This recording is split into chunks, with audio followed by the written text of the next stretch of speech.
हमारे घर पे ताला हुआ है, अपना खुद का घर है। हम दर दर छोटे छोटे बच्चों को लेके दर दर की ठोकरें खा रहे हैं। हम ये गुरुद्वारा है पीछे, हम बाहर ऐश है हमारी। हमारे बच्चे बोलते हैं, जब झगड़ा हुआ है बाहर से, जब उन्होंने ताला लगा दिया, बोले मम्मी अपने को अब अंदर से ताला लगा दिया बाहर से, अब हमारे को आग लगा कर जला देंगे। और छोटे से बच्ची को क्या जवाब दूँ कि मेरा घर वाला फौजी होने के नाते तो हमारी सुरक्षा नहीं है। हमारी यही निवेदन है, सरकार से हमारी बेनती सुनी जाए। और ये मेरी बेटी बोल रही है पापा क्या हमारे घर को आग लगा देंगे जब बाहर से ताला लगाया। थू है मेरे फौजी होने पे। ये मेरे बच्चे क्या सोच देंगे मेरे बारे में भी, ये हमारा बाप जो फौजी है। अभी कहाँ जाएं हम, किससे इंसाफ मांगे। नमस्कार साथियों, आप जुड़ चुके हैं सिरसा की आवाज़ वेब चैनल के साथ। मैं आपका दोस्त सोनू शर्मा मेवाड़ा। आज हमारे पास एक रिटायर्ड फौजी का फ़ोन आता है, रोने लग जाती हैं फ़ोन पर। कह रहे हैं कि हमारी देश की सेवा किस काम की है, हमें न्याय नहीं मिल रहा, दर दर की ठोकरें खाने को मजबूर है। इनका खुद का घर होते हुए भी ये डर दर की ठोकरें खा रही हैं और गुरुद्वारा के अंदर रहकर अपनी जीवन बिता रहे हैं। आइए इनका दुख दर्द जानते हैं। नमस्कार जी, क्या नाम है? नमस्कार सर, मैं अमरजीत सिंह, एक्स सर्विसमैन हौलदार अमरजीत सिंह, फौज से पेंशन आ रखा हूँ जी। और मैं तकरीबन मेरा परिवार ये पाँच मेरे घर के मेंबर हैं और हम बहुत शांति से घर में रह रहे हैं। और मेरे पड़ोसी है जो कभी वो मेरे पास ऊपर बिजली की रेट डलवा देते हैं, भी ये फौजी बिजली चोरी करता है। बिजली वाले आते हैं वो खाली हाथ चले जाते हैं सॉरी बोल के। कभी बोलते हैं फौजी हमारे को गाली निकाल रहा है, और हमारे घर में किसी को पता नहीं है अभी कौन फौजी गाली निकाल रहा है। यहाँ तक कि मेरे को नहीं पता, और कि चौकी वालों को पता चल जाता है कि फौजी गाली निकाल रहा है। और जब वो पुलिस मेरे घर में आती है, मेरे को सोते हुए जगाती है भी हाँ फौजी साहब तू गाली निकाल रहा है। मैं क्या जो बंदा लेके आओ जिसको मैंने गाली निकाल लिया, लेकिन पुलिस बोलती है कि वो बंदा हमारे सामने ही आएगा, तेरे सामने नहीं आएगा। और वो कौन थे जिन्होंने मेरे खिलाफ कंप्लेंट की? ये रविंदर सिंह। और जो बिजली बोर्ड में कंप्लेंट देने वाला कौन? जितेंद्र की मैडम सीमा रानी। अभी 4 तारीख को, इसी 4 तारीख को क्या हुआ, हमने 4 दिन पहले से हम देख रहे हैं कि कभी कुत्ते को हमारे सामने घर के सामने ला के पेशाब करवाता है, लैट्रिन करवाता है। हाँ ठीक है, गली में हो तो हम मान लें भी गली में है, कोई बात नहीं, लेकिन जब हमारे दहलीज के ऊपर चढ़ के करवाता है और सामने ऐसे खड़ा हो जाता है जैसे पता नहीं बाघा बॉर्डर पे खड़ा है, हमारे को खुद को महसूस होता। भी मेरे बच्चे बोलते हैं ये हमारा पापा फौज में हो गया, ऐसे इसके साथ डील हो रहा है।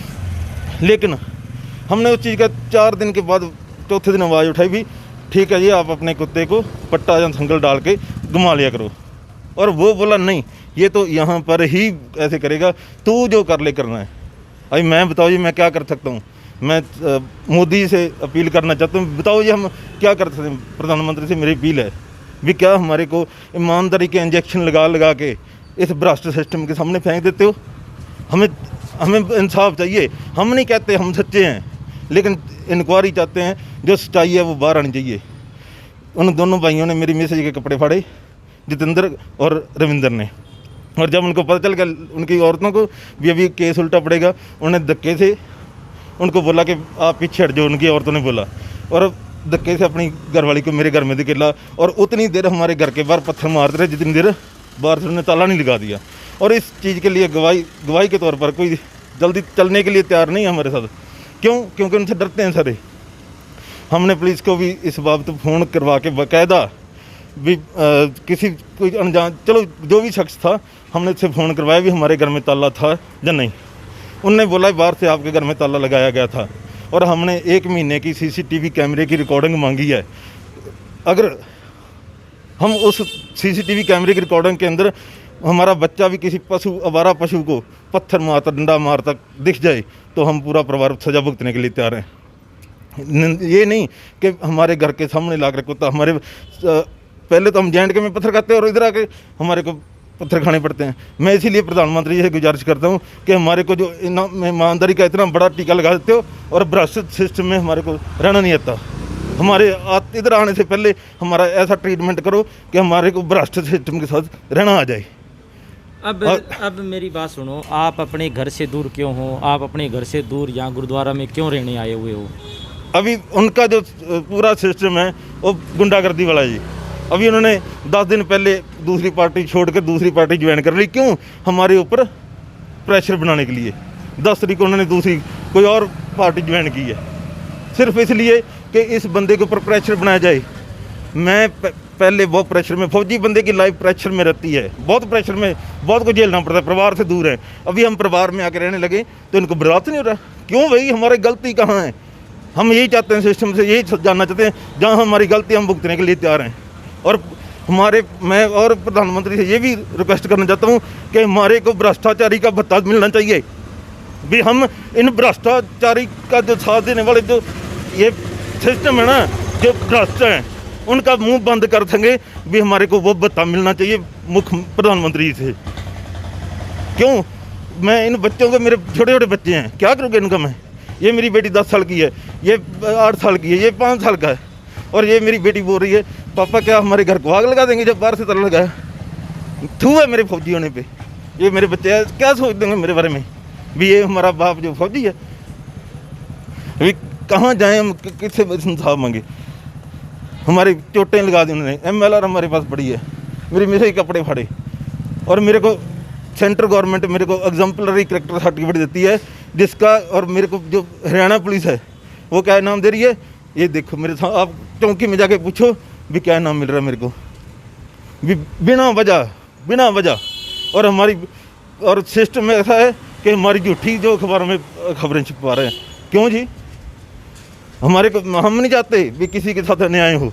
हम यही चाहते हैं कि जो सच्चाई है वो बाहर आनी चाहिए, किसी भी हालत में जो इंक्वायरी बाहर आनी चाहिए।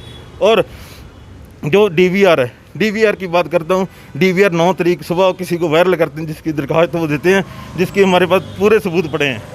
और 9 तारीख शाम को तकरीबन 9 बजे के आसपास सतराम दास, संदीप और जतिंदर, ये तीनों वो DVR लैपटॉप वगैरह लेके राइट ऑफ कर देते हैं। और 14 तारीख को मैडम इंक्वायरी के लिए जाती भी DVR की रिकॉर्डिंग लेने के लिए, और वो क्या बोलते हैं जी हमारा तो DVR 6 महीने से काम ही नहीं कर रहा। क्या करेंगे जी जहाँ पर? हम ये भ्रष्टाचारी के लिए हैं हम। इसलिए मेरी रिक्वेस्ट है, राष्ट्रपति से रिक्वेस्ट है भी हमारे को इंजेक्शन या हमारा ट्रीटमेंट ऐसा करो कि हम ये भ्रष्ट समाज में रहना सीख जाएं। हमारा ईमानदारी का जो भूत सवार रहता है ना हमारे पे, वो निकालो हमारा भूत। अब आप सरकार और प्रशासन से क्या मांग करना चाहते हो, और जो आपके ऊपर जो पड़ोसियों ने केस दर्ज करवाया, इस मुद्दे पर आप सरकार और प्रशासन से क्या कहना चाहते हो? मैं ये कहना चाहता हूँ जी, जितेंद्र कंबोज, रविंद्र कंबोज, संदीप और सतनाम दास, और जो इनके फैमिली के जो लेडीज़ थी जिन्होंने हमारे साथ ज्यादती की है, रविंद्र कंबोज और जितेंद्र कंबोज की माता सरोज रानी और उनकी सिस्टर शालू शैलजा कंबोज और जितेंद्र कंबोज की मिसेज सरोज सीमा रानी, ये सारों ने मिलकर हमारे साथ इतना घिनौना खेल खेला है कि हमारे को बर्दाश्त से बाहर हो गया। अभी हमारे को ऐसा कर लग रहा है जहाँ तो मैं भी वही अपनी पुराने फौजी तरीके से चलूँ। भी मेरे सामने पाकिस्तान, जब मैं चाइना को कुछ नहीं समझता, जब हम खड़े होते हैं ना बॉर्डर पे तो साला कांपते हैं वो, और यहाँ पर हम कांपते हैं घर में आके। क्यों ये हमारा सत्कार ऐसे करते हैं? हमारे घर में पुलिस आई, पुलिस ने सब कुछ देखा, लेकिन आंखें बंद है पुलिस की। क्यों? क्योंकि उनको दबा के पैसा भर दिया, ठोक दिया उनको पैसा।